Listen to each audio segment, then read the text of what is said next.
എൻ്റെ ഒരു കൂട്ടുകാരൻ ഈ അടുത്ത് തന്നെ വിളിച്ചിട്ട് പറഞ്ഞു, എടാ ഞാൻ ആഗ്രഹിച്ചൊരു ജോലിയൊക്കെ കിട്ടി, അത്യാവശ്യം സെറ്റപ്പൊക്കെ ആയിട്ടുണ്ട്, ഇനി എനിക്കൊരു പ്രീമിയം കാർ വാങ്ങിച്ചിട്ട് നമ്മൾ പണ്ട് പഠിച്ച സ്കൂളിലൊന്ന് പോകണമെന്ന്. അപ്പോൾ ഞാൻ ചോദിച്ചു അതെന്തിനാണെന്ന്. എടാ ഞാനും നീ അടക്കം നമ്മുടെ ക്ലാസ്സിൽ 49 പേരുണ്ടായിരുന്നു.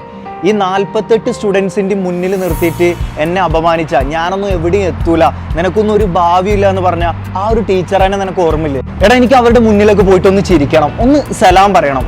അപ്പം ഞാനിങ്ങനെ ആലോചിച്ചു, അവൻ ഇപ്പോഴും ഈ ഒരു കാര്യം ഇൻഫ്ലുവൻസ് ചെയ്തുകൊണ്ടിരിക്കുകയാണ്. ഇത് ഏതെങ്കിലും തരത്തിൽ എനിക്കിതുപോലത്തെ അനുഭവം ഉണ്ടോ? അപ്പോൾ എനിക്കിതിൻ്റെ ഓപ്പോസിറ്റ് ഒരു അനുഭവമായിരുന്നു.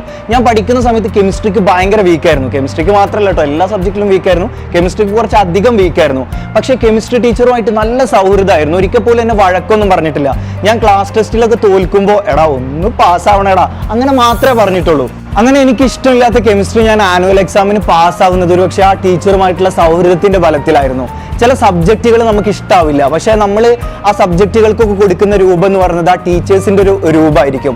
ഒരു സ്കൂൾ ലൈഫിൽ, കോളേജ് ലൈഫിൽ ചിലപ്പോൾ പറ്റുമായിരിക്കും, സ്കൂൾ ലൈഫിൽ ഒരിക്കലും ഒരു വിദ്യാർത്ഥിക്ക് അധ്യാപകനായിട്ട് ചിന്തിക്കാൻ പറ്റില്ല, പക്ഷെ ഒരു അധ്യാപകന് വിദ്യാർത്ഥിയായിട്ട് ചിന്തിക്കാൻ പറ്റും.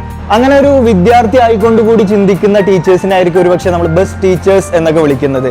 ഒരാളുടെ ജീവിതത്തിൽ, സ്കൂൾ കാലഘട്ടത്തിൽ മാത്രമല്ല ജീവിതത്തിൽ ഉടനീളം സ്വാധീനം ചെലുത്താൻ സാധിക്കുന്ന ഒരാളുടെ പേര് കൂടിയാണ് ടീച്ചർ, അധ്യാപകൻ, അധ്യാപിക എന്നൊക്കെ പറയുന്നത്. എന്താണ് നിങ്ങളുടെ അഭിപ്രായം?